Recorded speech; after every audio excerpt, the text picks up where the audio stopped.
कहानी का शीर्षक है एटीएम मशीन। दीदी, मेरी कॉलेज की फीस भरने का लास्ट डे है कल। आपने पैसे ट्रांसफ़र नहीं किए। रूही ने फ़ोन पर अपनी बड़ी बहन आयशा से कहा। प्यार के दो शब्द के लिए तरस गई थी वह लड़की आयशा। सभी उससे पैसों की मांग ही करते रहते थे, चाहे उसके छोटे भाई बहन हो या फिर उसके पति और ससुराल वाले। आयशा एक शादीशुदा और एक बच्चे की माँ है।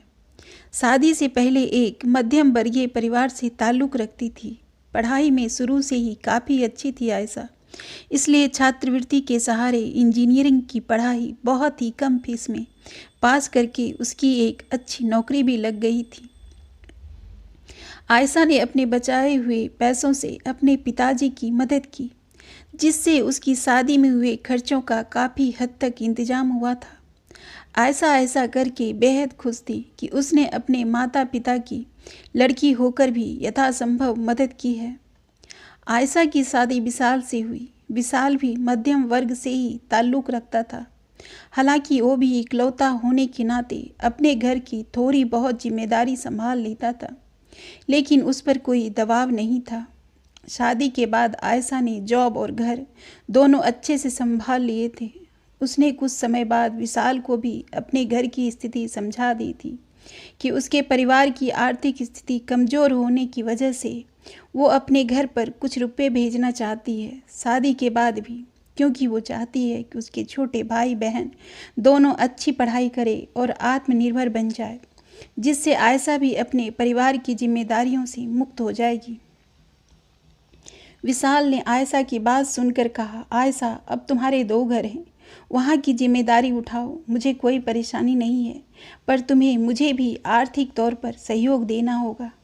आयशा समझ गई थी कि विशाल क्या कहना चाहता है। उसने पूरी मेहनत से अपनी जॉब में तरक्की पाने के लिए रात दिन एक कर दिया। वो दोनों परिवारों में आर्थिक सहयोग करने लगी थी।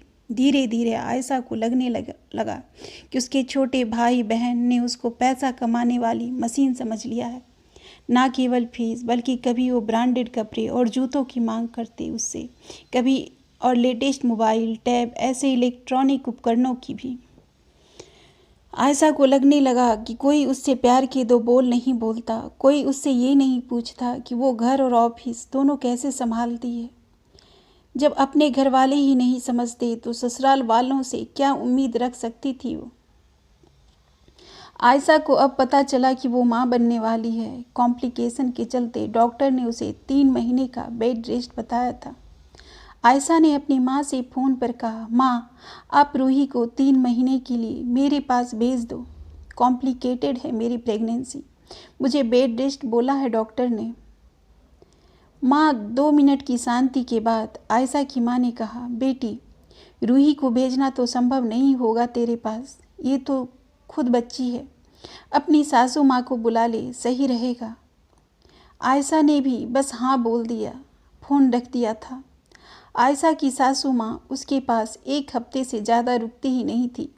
उन्हें महानगर की फ्लैट वाली लाइफ बहुत ही नीरस लगती थी। 1 हफ्ते बाद उन्हें अपने गांव की याद सताने लगती थी। विशाल भी ये बात जानता था, इसलिए उसने भी आयशा की इस समस्या के लिए अपने घुटने टेक दिए थे। ऑफिस वालों ने आयशा की छुट्टी की अर्जी रद्द कर दी थी, क्योंकि प्रेगनेंसी वाली छुट्टियां तो बाद में ही ली जा सकती थी। सब तरह से हार कर आयशा ने सोचा, जॉब छोड़ देती हूँ, बच्चा थोड़ा बड़ा होगा तो फिर से जॉब ज्वाइन कर लूँगी।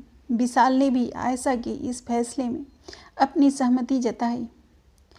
आयशा ने अपने घर पर जब बताया कि उसने जॉब छोड़ दी है, तब उसकी बहन ने कहा, दीदी, आप इतनी गैर जिम्मेदार कैसे हो सकती हो? मेरा लास्ट ईयर है कॉलेज का, फीस नहीं दी तो क्या होगा, और भाई को तो इस साल ही एडमिशन लेना था। आयशा बोली, मैं क्या एटीएम हूँ? मेरे से तुम लोगों को कोई प्यार है या नहीं? मेरी तबीयत सही नहीं है, मैं खुद माँ बनने वाली हूँ, मेरा ख्याल तो कोई सोचता नहीं। सबको अपनी पड़ी है, तू ट्यूशन पढ़ा ले और कमा ले, अपनी जिम्मेदारी खुद उठाना सीखो। भाई को भी बोलो और मेहनत करे, अगले साल सरकारी कॉलेज में सीट मिलेगी तभी ज्वाइन करे।